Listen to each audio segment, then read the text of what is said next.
Hello everyone, welcome back to my channel. 12ই May মানে হচ্ছে মাদার্স ডেতে আমি আর আমার মা গিয়েছিলাম রামকৃষ্ণ মঠ, যেটা দক্ষিণেশ্বরে অবস্থিত।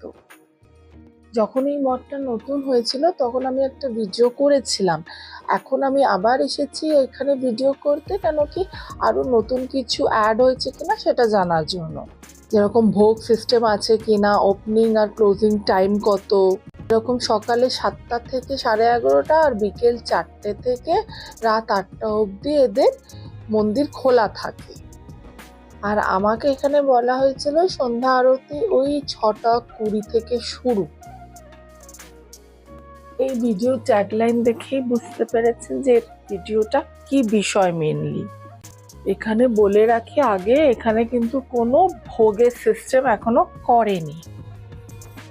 আমি যখন আগের বার এসেছিলাম এতটাও গ্রিনারি মনে হয়নি। এখন যখন ঢুকলাম, ঢুকে এত মনটা ভালো হয়ে গেল যে ফুল গ্রিনারি। আর আমি এসেছিলাম ওই 5টা নাগাদ, এত সুন্দর মানে রোদটা পড়ছিল, খুবই ভালো লাগছিল।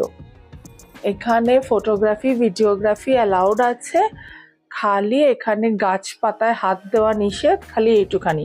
আগের বার যখন এসেছিলাম প্রথমের দিকে ওই শেডটা ছিল না, ওই চেয়ার রাখা আছে তার মাথায় শেডটা ছিল না। আর ওই ডান দিকে যেটা দেখতে পাচ্ছেন, যেটা কনস্ট্রাকশন হচ্ছে, ওই কনস্ট্রাকশনটা কিন্তু ওখানে মন্দির হবে একটা।